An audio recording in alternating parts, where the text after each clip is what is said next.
계속해서 삼색과일에 대해서 마저 말씀을 드리고 본문으로 들어가겠습니다. 밤이라고 하는 것은 천지인에서 말할 때는 땅지자, 지에 해당되는, 하늘이 천은 양이고 땅은 음이잖아요. 그래서 음에 해당되는, 땅에 해당되는 과일이 밤인데 어째서 그러한가? 거기에서는 밤은 겉과일, 속과일 할 때 속과일이기 때문에 음이고, 번식하는 방법도 씨로 번식하기 때문에 땅에 묻어서 번식이 되니까 음의 방식으로 번식이 되고, 과일이, 밤이, 밤송이 하나 안에가 3개가 들었어요. 그런데 이제 왕밤 같은 경우는 뭐 하나만 있기도 하고 그러는데, 보통은 밤송이 하나 수기가 3개가 들었거든요. 그래서 하나가 셋인 이치를 가지고 있어요.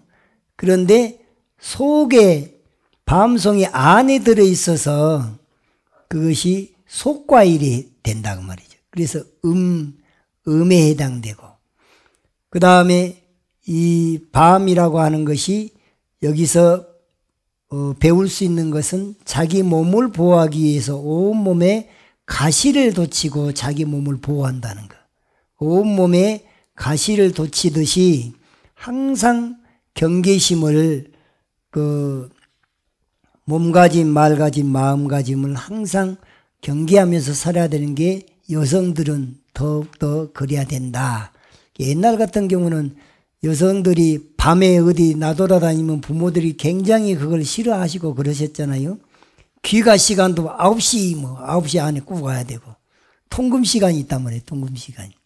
어떤 사람은 학교에서 밤은 바로 와야 되고, 어디 들렸다 와도 야단 먹고. 요즘은 좋은 세상이 돼서 그것도 많이 이제 풀어졌다고 이제 하지만은, 그래도 아무래도 여성들은 자기 몸을 항상 밤처럼, 밤송이처럼 보호하면서 경계하면서 살아가는 게 현명하다 할 수 있겠습니다. 반면에 천지인에서 사람 인자 있잖아요. 사람에 해당되는 과일은 뭐냐? 감입니다. 감. 어째서 그러냐?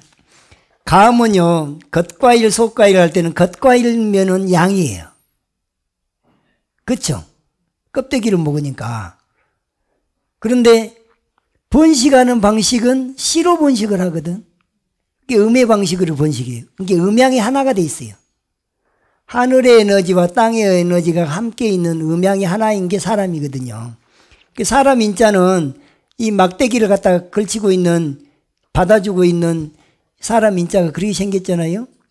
음과 양이 만난 거예요. 음과 양이 만나서 사람이 된 거죠. 하늘의 에너지와 땅의 에너지가 만나서 사람이 됐다 그 말이에요. 그러면은 근거가 있을 거 아니냐. 번식하는 방식은 분명히 음의 방식으로 번식을 하는데, 감씨를 심으면 거기서 그대로 놔두면 감이 생겨나긴 한데 그게 납작감이 안 됩니다. 똘감 돼버려요. 단감씨를 심어서 단감이 나오냐? 안 그래요. 똘감이 돼요. 장두감이나 대봉씨를 심었다고 해서 장두감이나 대봉씨가 나오냐? 안 그래. 똘감 나와버려요. 그럼 어떻게 해야지 단감이 되고 또 대봉씨가 되고 그러냐? 그 묘목은 어떤 것이 됐든지 간에, 어떤 감씨로 심었든 간에 그 감씨가 그 싹이 나갖고 줄기가 나갖고 있으면 그걸 딱 잘라갖고 단감나무 가지를 갖다가 접을 붙이면 거기서는 단감이 나와요. 대봉씨를 접을 붙이면 그러면 대봉씨가 되는 거예요. 그러니까 이게 감은 온전한 감이 되기 위해서는, 사람도 온전한 사람이 되기 위해서는 이 접을 붙여야 돼. 이게 남자든 여자든 이성을 모르면 어른이 되지를 않아요. 이성을 겪어서 그 감처럼 그렇게 돼야지 온전한 사람이 된다 그 말이에요. 그래서 감은 음과 양이 같이 하나로 되어 있는 사람 인자와 같은 음양이 합일체를 이루고 있다 그래서 감은 천지인 가운데 사람에 해당되는 과일이다. 그리고 그것을 사철 먹을 수 있도록 하기 위해서 어떻게 저장을 하느냐. 꽃감을 만들어서 여름철 같은데 제상에 올려 쓰겠는데 생감을 올리기는 곤란하고 요즘에는 그래도 저장고가 있어서 좋은 저장고가 있어서 오래 보관도 가능합니다만 옛날에는 그게 좀 어려우니까 그것을 깎아가지고 말려서 꽃감으로 저장을 해가지고 꽃감을 올리기도 하고 그랬죠. 그러니까 산에 옛날에 그 공부하러 다닌 사람들이 산재 지내고 그럴 때 몽땅 뭘 가져간 거 아니에요.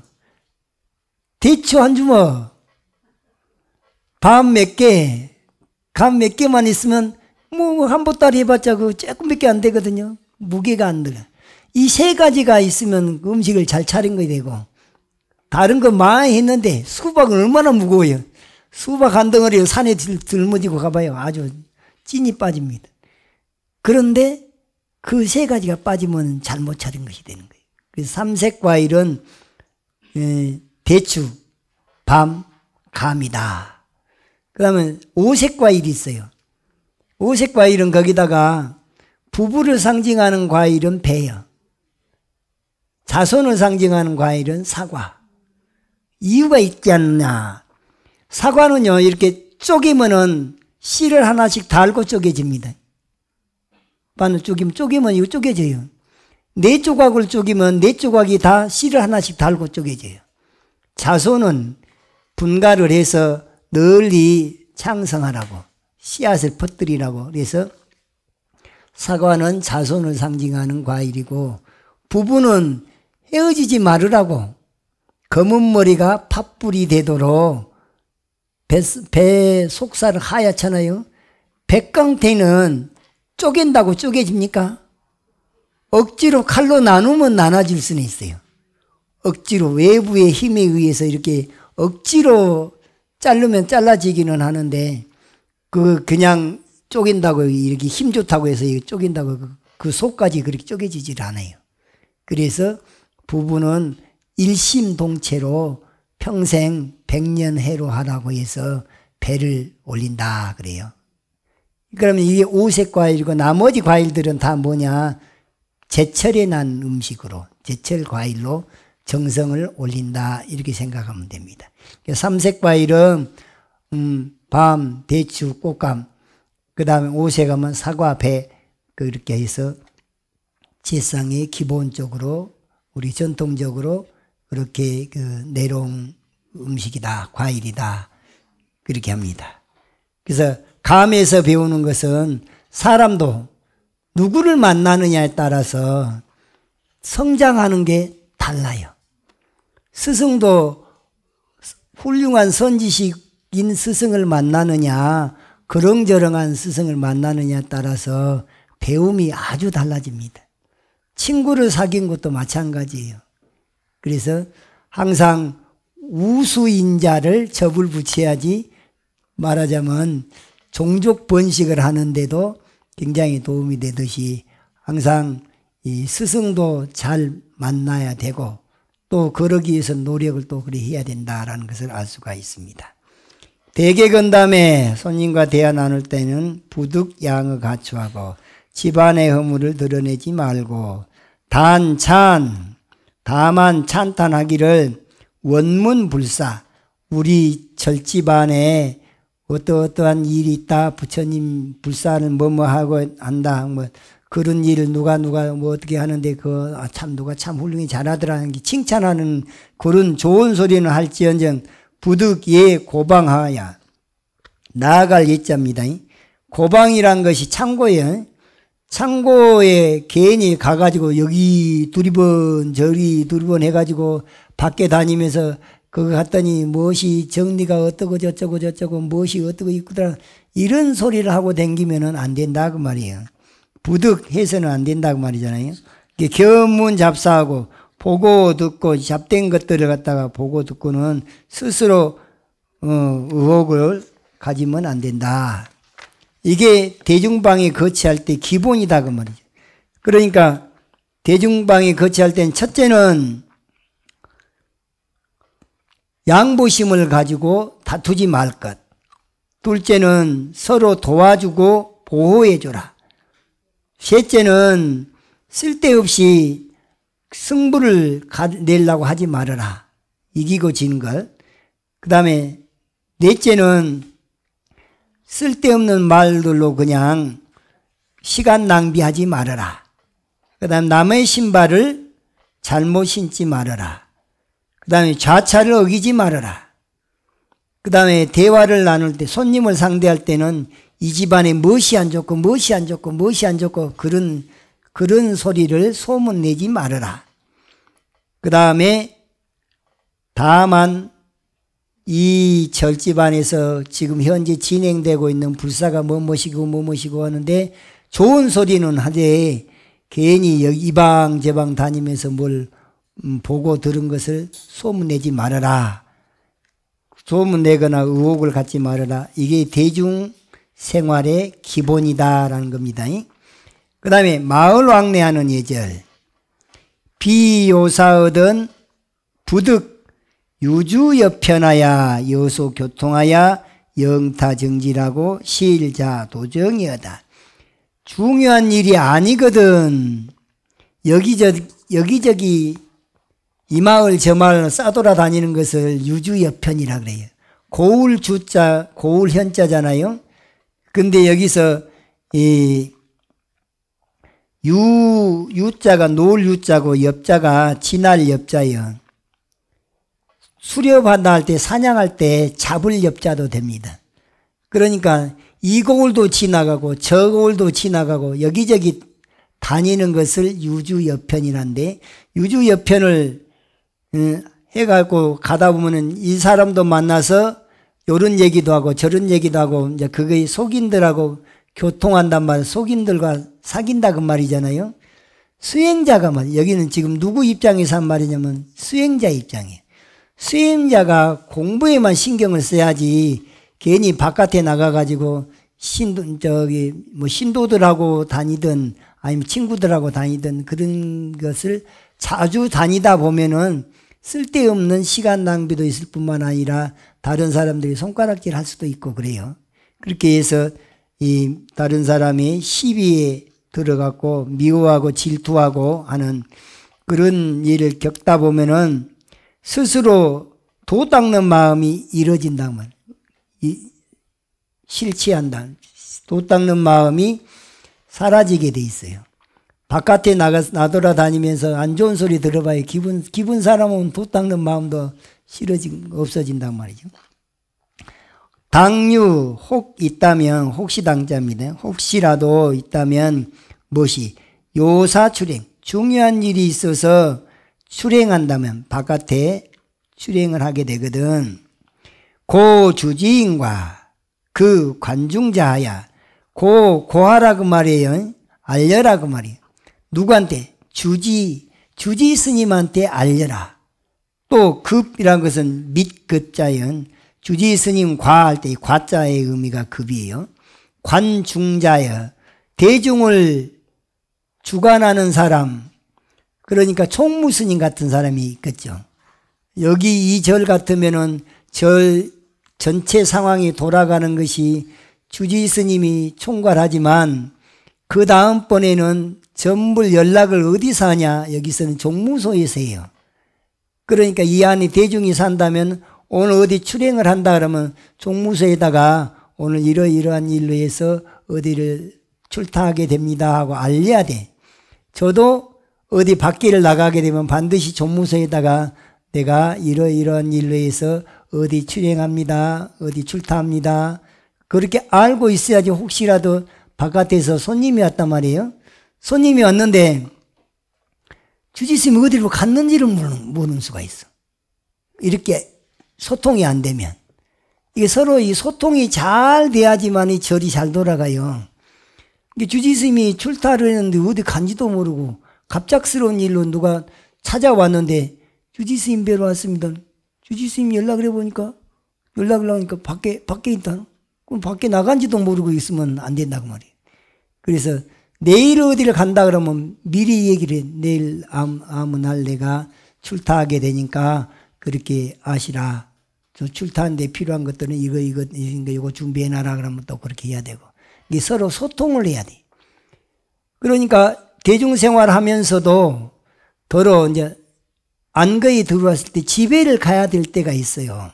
집회를 다녀와야 될 때. 그러면 그 통솔하는 사람한테다 내가 이런 일이 있어서 집회를 뭐 하루든 이틀이든 부득이하게 다녀오겠습니다. 그러고 양해를 구하고 갔다 온 것은 괜찮아. 근데 자기 일이 급하다고 하고 그냥 아무 말도 없이 혼자 쑥 나가버렸어요. 그럼 그 사람은 다음번에 오면 뻘쭘해. 그렇지 않으면 이제 소리를 들은 거죠. 주지스님이 그렇게 무단으로 그렇게 마음대로 왔다 갔다 하려면 왜 여기 방부 들었냐. 다음부터는 방부 들이지 말아라. 이런 소리를 듣게 된다고 말이에요. 그래서 중요한 일이 있어서 출행을 한다면은 반드시 주지스님이나 총무스님이나 총무실장이나 그 대중을 관장하는 사람한테 알려서 영지 거쳐 가는 곳을 알게 해라. 알게 하여야 한다. 약입 속과거든. 만약에 속과에 들어가거든 절수 견지 정념하되 이제 어쩔 수 없이 내가 속과에 갈 상황이 되면 간절히 모름지기 이게 이제 절수 이걸 2번을 갖다가 부사를 내가지고 아주 정신을 껏바딱 차려서 견지 정념을 견지하되 우리가 이제 정념 그럼 보통 바른 생각 그러잖아요. 근데 바른 알아차림이야. 바른 알아차림, 바른 싸띠. 무엇이 바른 알아차림이냐? 부처님 당시 가르침으로 보면 정념의 내용은 신수신법이라 그래. 이 몸뚱아리를 바라볼 때는 몸뚱아리는 부정하다고 가늘해라. 관심부정. 느낌을 관찰할 때는 뭘 받는 거 있잖아요. 느낌. 받는 것은 관수시고 이건 고통을 낳는 것이다. 내가 감각적으로 뭘 좋아한 거, 좋은 것을 자꾸 움켜쥐는 거 이것은 고통을 낳는 물건 아닌가 이렇게 보고 관심무상. 마음을 볼 때는 마음은 본래 무상한 거 아닌가. 그래서 이 또한 곧 지나가리라처럼 그렇게 마음을 다스려야 되고 그렇게 바라봐야 되고 관법과 제법에 대해서는 본래 무아 아닌가. 그래서 무상과 무아와 고 그럼 삼법인이죠. 일체계고 재행무상 제법무아 삼법인에 항상 깨어있는 마음을 정념이라 그래. 정념이라고 하는 것이 내 몸과 마음에서 일어나는 현상을 있는 그대로 보는 것인데 알아차리는 건데 어떻게 알아차리냐? 이거 본래 무상한 거 아닌가? 이거 본래 무아 아닌가? 이거 본래 공한 거 아닌가? 이거 본래 이거 집착했다고 고통을 낳는 것 아닌가? 이렇게 마음을 항상 알아차리고 알아차린 것이 정념이다. 정념 참 막연한데 정념의 내용을 보면은 삼법인으로 내 몸과 마음을 알아차리고 또 그 상대하는 경계를 다 그렇게 바로 보는 것이 정념이다 말이죠. 신물 삼가 하지 말아라. 견색 운성하고 견색이란 것은 눈에 보이는 경계가 색성양미 촉법할 때 색은 눈에 보이는 경계를 말합니다. 그러니까 눈에 보이는 경계를 보고 이 말이 견색이고 문성 소리를 듣고 그런 게 귀에 들리는 경계가 소리잖아요. 소리를 듣고 그 말이 눈에 보이는 것을 상대하고 귀에 들리는 소리를 상대하고 그럴 때 눈에 보이는 경계면 미인을 볼 수도 있고 미남을 볼 수도 있고 좋은 것을 볼 수도 있고 그러잖아요. 그게 이제 눈에 보이는 경계고 좋은 소리를 들을 수도 있고 굳은 소리를 들을 수도 있는 것이 문성이라 해서 소리를 듣는 경계죠. 이 경계가 여기서 앞에서 눈에 보이는 경계와 귀에 들리는 경계만 얘기를 했지만 사실은 냄새의 경계, 맛의 경계, 촉감의 경계, 이 생각, 저 생각의 경계가 다 포함됐는데 거기서 대표로 지금 눈에 보이는 경계나 귀에 들리는 경계를 지금 얘기를 한 거예요. 견색, 문성하고 유탕사심. 유탕이란 말이 방탕한 쪽으로 흐르는 것이죠. 그러니까 방탕한 쪽으로 흐르는 것은 수행자가 본분을 망각한 거죠. 그냥 이쁜 사람이 왔다 그래서 이쁜 사람한테다가 그냥 마음을 뺏겨본다든가, 멋진 남자를 보고는 멋진 남자라고 그냥 거기에 마음이 뺏긴다든가, 이게 유탕이라 그래요. 거기다가 이제 쓸데없는 욕심이 생겨난 것은 그건 사심인 거죠. 삿된 마음이 일어난 거예요. 이게 욕심이 재색, 식, 명수, 재물에 대한 욕심, 이성에 대한 욕심, 먹는 거에 대한 욕심, 명예에 대한 욕심, 잠에 대한 욕심, 이런 것들이 오욕이라고 하는데, 오욕의 경계에 부딪혔을 때 거기에 흘러가 버리면 유탕, 거기에서 집착을 하게 되면 사심이 돼. 육탕사심. 그런 것을 신물 했으니까 아주 삼가서 그렇게 해서는 안 된다. 우황 피금희소하야. 자, 난설 잡사하며, 여기서 하물며 황차 또는 우황, 하물며 우황, 피금에서 피자가 걸치다라는 말이에요. 피금 또는 펴다, 헝클어지다 그랬네. 이 소매금자입니다. 이게 피금이란 말이 손을 그냥 여기 걷어붙이고 이러고 있는 상황이 자기 본분사를 망각하고 이제 밖에 나가가지고 말이죠. 밖에 나가서 한 잔을 마시게 되면 이제 열도 나갔다 옷도 그냥 이렇게 하고 우통까지 벗는 사람도 있어요.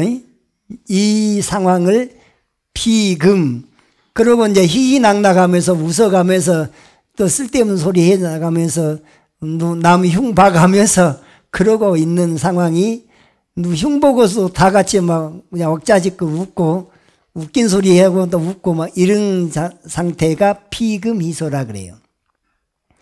그렇게 상황이 되면 난설잡사하거든요. 쓸데없는 말을 갖다 이 말 저 말 어지럽게 그냥 가만 보면 술이 한 잔만 들어갔을 때는 자기 제정신인데 뭐 한 병, 두 병, 세 병 막 그렇게 가다 보면 이제 안 해도 될 말이 막 그냥 거침없이 나오고 하는데 그때 난설잡사가 됩니다. 그래서 우황 피금 희소하야 난설잡사하며 하물며 옷깃을 풀어헤치고 웃고 떠들면서 잡다한 일들을 쓸데없이 말하고, 자기가 어느 정도 감정이 컨트롤이 될 때는 그러면 평상심을 잃지 않잖아요. 그런데 평상심을 잃어버릴 정도가 되면은 이제 사람이 술을 먹은 것이 아니라 술이 사람을 마셔버린 격이 되니까, 그래서 이런 건 굉장히 주의해야 된다, 수행자로서. 비시주식으로 때 아닌 때에 술을 마시고 망장 무예지행, 망장 쓸데없이 무예가를 부른다면, 그 무예가란 말이 걸림이 없는 행을 무예쟁이란 말이거든요. 무예가. 원효대사는 무예가를 불렀다 그러죠. 조롱박을 목탁 삼아서 두드리면서 그때 걸림없이 곡차도 마시고 춤도 치고 거지 소굴에 들어가서 거지들과 어울리기도 하고, 또 술집에 가서 여염집에 가서 그 안악들하고도 어울리기도 하는데 항상 일치하는 것이 있다는 거예요. 마음속에 마음이 바로 부처라는 것. 그것을 대중불교를, 그전에는 신라시대 때까지는 우리 이 나라 불교가 귀족 불교였습니다. 왕족이나 귀족들만 접할 수 있는 불교였어요. 그 부처님의 지혜를 모든 사람이 다 들을 수 있어야 되는데, 절에를 가도 그 시절에는요, 절에 법당회를 못 들어갔대요. 일반 신도들이 법당회를 못 들어가. 아예. 그런 법당을 신비주의적으로, 신비스럽게 부처님을 볼 수가 없는 거예요.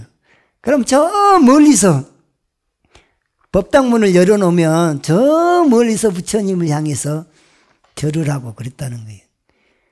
그런데 부처님이 본 뜻은 사성계급이, 계급이 없는 우리 본 마음은 다 평등하지 않느냐. 그래서 누구나 다 출가할 수 있는 길까지 다 열어놓은 그런 문인데, 일반인들은 법당 가서 부처님을 칭견할 수도 없는 거예요. 그런 정도가 되니까는 그 귀족 불교에서 대중 불교를 하기 위해서는 일단은 대중들과 어울려야 되니까, 그래서 여염집에도 가고 또 거지 소굴에도 가고 또 거지들을 데려다가 같이 울력도 하고 길도 놓고 다리도 놓고 그런 일을 하면서 또 마땅히 그 사람들이 대우를 받을 수 있도록, 그러면서 가장 쉽게 나무아미타불 6자, 그냥 복잡한 이론보다는 그냥 그 울력을 하면서 그 속에서 노동요처럼, 노동가요처럼 나무아미타불 연부를 한단 말이죠. 그리고 한 소리를 하면 매기고 받고 매기고 받고, 그 매기고 받고 하는 육자배기 가락으로 그렇게 울력을 하면서도 같이 하는 거예요.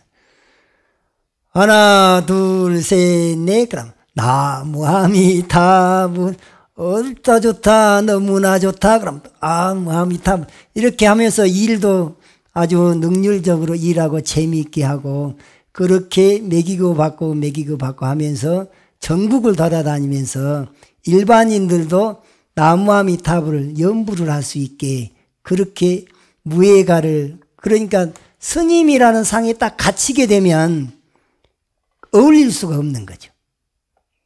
스님은 그때 당시에 스님은 신라시대 고려시대 때까지 스님들은 귀족들만, 왕족이나 귀족만 스님이 됐어요. 그러니까 일반인들하고는 계급 사이에서는 어울릴 수가 없었단 말이죠.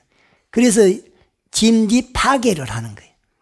개를 파했기 때문에 자기는 처음에는 작을 소자 소성거사라고 했다가 나중에 작을 소자보다도 더 밑에 아래야자, 아래야자에서 위에 있는 그 한 획을 떼버리면 전복자가 됩니다. 처음에는 작을 소자 소성거사라고 하고 다녔다가 나중에 이 아래야자에서 요 한 획을 떼버리면 요것만 남잖아요. 이게 전복자예요. 점친 기복할 때 점친다 할 때, 그래서 복성거사라고 나중에 이름을 하고 다녔다 그래요. 원효대사가.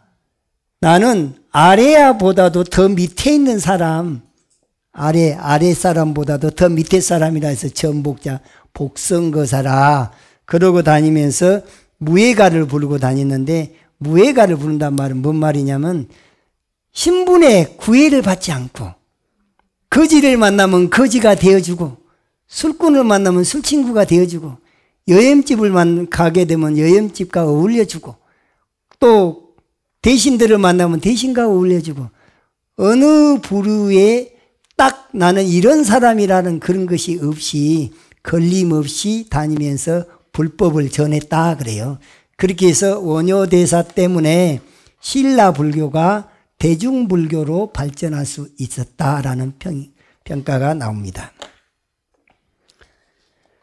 자, 비시주식으로 망장무예지행하여 심계불계야. 때 아닌 때 술을 마시고 음식을 먹으면서 망령되게 무예의 행을 하여 부처님이 정하신 계율을 크게 어길 것인가. 지금 여기서 나오는 말은 초심자들한테 하는 말이에요. 아직 몸에 원효대사는 무예가를 부를 때 이미 도인이 된 상태에서 무예가를 불렀지, 아직 부처님의 계율이 몸에 딱 배이기도 전에 이제 초심자가 무예가를 불러버리면 안 된다고 말이에요, 그게. 그래서 초심자한테 하는 말인데 이것을 모든 경우에 다 적용한다고 이렇게 생각하면 또 이 또 법집이 돼버린 수가 있습니다. 이것은 어떤 얘기가 나올 때 이 말은 나오게 된 배경이 뭔가, 누구한테 한 말인가, 또 어떤 목적으로 이런 말을 하게 됐는가를 먼저 살피고 이 말을 받아들여야지, 그런 것 저런 거 없이 이것도 부처님 말씀이니까 모든 잣대를 여기다 삼아가지고 그렇지 않는 것을 시비하고 있으면 그 사람은 문자만 탐구한 시비자가 되는 거죠. 구두선을 하는 거예요. 우처 연선인의 혐의지가 아니면 또한 어질고 착한 이들의 혐의를 받는 사이가 된다면 어찌 기자입니다. 어찌 되겠는가? 그래서 기위 유지혜 있냐, 어찌 지혜 있는 사람이라 하겠는가? 여기에서 보면은 초심자는 가장 멋지게 사는 것이 여법하게 사는 거예요. 여법하게 산다는 것은 법답게 사는 것인데, 법답게 사는 것이 뭐냐? 계율을 받았으면 계에 맞게 살고, 법을 배웠으면 법에 맞게 사는데, 아까 여기서 정념이라고 하는 게 법답게 사는 법이거든요. 정념이 바른 생각으로, 바른 알아차림으로 사는데, 내 몸과 마음에서 일어나는 현상을 있는 그대로 알아차리고 바깥의 경계를 있는 그대로 알아차리되, 그 온갖 경계가 있는 그대로 알아차린다면 이거 본래 인과 아닌가, 이거 본래 무상한 거 아닌가, 이거 본래 무아 아닌가, 이거 본래 공한 거 아닌가, 이렇게 지혜로 삼아서 그 문제를 해결할 때 시비심이 끊어지게 됩니다. 다른 사람과 다투는 일도 쉬게 돼 있고, 미운 감정도 쉬게 돼 있고, 결과적으로 볼 때는 마음이 쉰다는 것이 공부죠. 마음이 쉬어지는 게 수행인 거예요. 마음이 쉬어지기 위해서 어떤 지혜를 꺼내야 써야 되냐? 그게 바로 인과의 지혜, 무상의 지혜, 무아의 지혜, 공의 지혜, 중도라고 하는 지혜, 본래 부처라는 지혜, 이것을 순간순간 꺼내서 항상 활용하게 될 때, 아까 여기서는 계행이 없는 무예지행이라 했지만 실제적으로는 반야바라미를 이룰 수가 있게 된다. 그러니까 반야바라밀은 지혜를 앞세워서 인과 무상 무아공 중도라고 하는 연기법에 그 지혜를 앞세워서 몸을 다스리고 말을 다스리고 마음을 다스린 그 노력한 것만큼 자유로워지고 해탈인이 되고, 그 속에서 공부의 보람을 느끼게 되고, 이것이야말로 부처님의 진정한 정법이로구나 하는 걸 항상 마음속에 새기면서 확신이 들게 되고, 그때 그 사람은 반야바라밀을 성취하는 사람으로 나아갈 것이고, 거기에서 수행의 보람을 느끼게 될 것이다 라는 것을 말씀드리면서 오늘은 여기까지만 하겠습니다.